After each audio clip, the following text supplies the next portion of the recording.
श्रीमद्कुंज विहारिणे नमः। श्री स्वामी हरिदासु विजयतेत्राम। हमारे सांवरे सलोने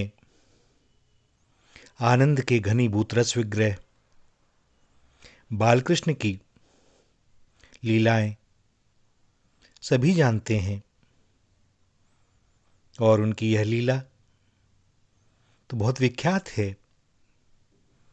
कि एक दिन मैया यशोदा अपने दास दासियों को अन्य कामों में लगाकर अपने लाला के लिए स्वयं दही मथने के लिए बैठ गईं और अपने लाला के बाल लीलाओं के मधुर गीत गाने लगीं।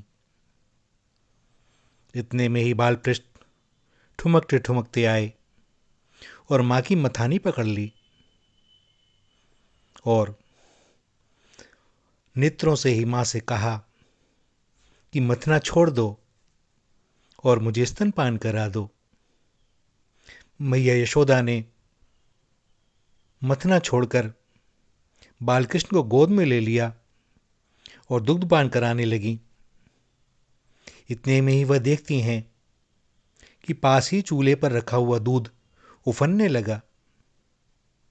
मैया ने अतृप्त बालकृष्ण को झट गोद से उतार दिया और दूध की ओर दौड़ी। बालकृष्ण को भला यह कैसे सहन होता कि मैया उसे छोड़ दे और दूध की चिंता करे। क्रोध में आकर उन्होंने दही की मटकी फोड़ दी और भाग लिए वहां से। यशोदा दूध को उतारकर जब तक लौटी तो देखा मटकी फूटी पड़ी है, दही फैला हुआ है और फोड़ने वाला अंतर्ध्यान। यशोदा को भी क्रोध हुआ। उन्होंने हाथ में एक छड़ी ली और खोजने लगी कृष्ण को, और देखती हैं कि कुछ दूर माखन चुराकर बंदरों को बांटा जा रहा है। जैसे तैसे मैया ने नटखट बालकृष्ण को पकड़ा, परंतु दया के कारण छड़ी से न पीटकर उन्हें बांधने की धमकी देने लगी। और बालकृष्ण भी नाटकीय लीला दिखाकर भयभीत होने लगे। जब यशोदा ने बांधना चाहा तो रस्सी छोटी हो गई। उसने फिर दूसरी रस्सी जोड़ी, फिर भी वह छोटी रही। और छोटी कितनी रहती है, केवल 2 अंगुल।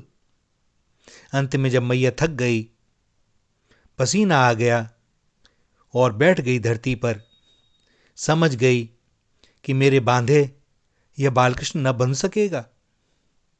तो अब कन्हैया को दया आ गई और तुरंत स्वयं ही बंध गए।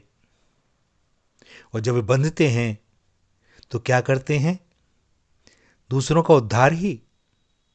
नहीं बंधते तब भी, और बंध जाते हैं तब भी।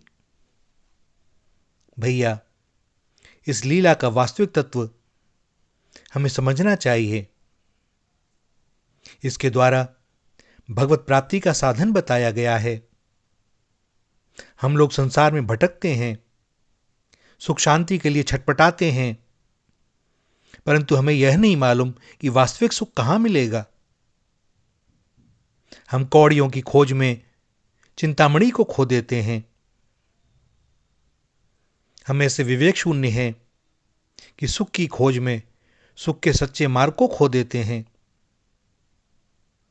यशोदा की सी भूल हम सदा किया करते हैं, और जब तक हमें विवेक नहीं होगा हम यह करते ही रहेंगे।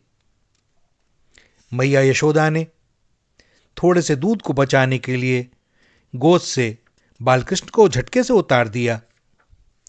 उस समय जो सुख दोनों को प्राप्त था, क्या स्वर्गीय सुख भी उसकी तुलना कर सकता है? किंतु फिर भी यशोदा की मति अविवेक से भ्रम में पड़ गई, और इसका परिणाम क्या हुआ? थोड़ा दूध बचाने गई, दही की मटकी फूटी, माखन बंदरों के पेट में गया। सांसारिक भोगों के फेर में पड़कर हम क्षण क्षण पर परम शांति और अतिशय सुख से अपने आप को वंचित कर लेते हैं।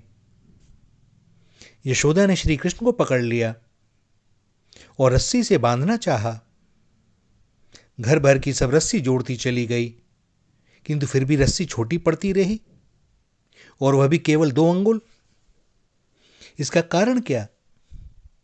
कारण यह कि मैया यशोदा के मन में उस समय अभिमान था। वह समझती थी कि मैं अपने बल से बालक को अवश्य बांध लूंगी, और जब वह थक गई, निरुपाय हो गई, अपने बल का अभिमान छूट गया, तो भगवान अपने आप ही बंध गए। और यही बात भगवत प्राप्ति के इच्छुक को सदैव स्मरण रखनी है। जब तक हम अहंकार के वशीभूत हैं, हमारा कोई भी साधन फलीभूत नहीं हो सकता। हमारी बुद्धि शक्ति से जो अत्यंत सीमित है, और वह भी हमें भगवत कृपा से ही प्राप्त है, हम भला भगवान को कैसे प्राप्त कर सकते हैं? सब साधन वास्तव में अहंकार मूलक हैं। उन्हीं के भरोसे रहने से भगवत प्राप्ति संभव नहीं। तो फिर क्या उपाय है? भैया, उपाय तो एक ही है, भगवत कृपा। 2 ही अंगुल की रस्सी में कसर रहती थी। यशोदा के विमान से 1 अंगुल और 1 अंगुल भगवान की ओर से खिंचाओ। जैसे ही उनका विमान गया, रस्सी से अपने आप ही सरकार बंध गए। और गोस्वामी जी यही बात तो कहते हैं, सोई जानहि जेहु देहि जनाई। भैया, अपने बल से भगवान को प्राप्त करने की सामर्थ्य हम लोगों में कहां? वे तो सदा पास ही हैं। केवल हमें अपने अभिमान का पर्दा दूर करना है। जल से भरे हुए पात्र में कोई दूध कैसे रख सकता है? वह पात्र जल से खाली हो तभी तो उसमें दूध भरा जा सकता है। अहंकार के नष्ट होते ही सब सात्विक गुण स्वतः ही सहज ही भगवत कृपा से हमें प्राप्त हो जाते हैं। और भैया, फिर वह भी दिखाई देने लगता है जो अब तक दिखता नहीं था। दृष्टि बदलती है तो दृश्य बदल जाता है, और ऐसा आनंद जो अनुभव गम्य। श्री राधा, श्री राधा, श्री राधा।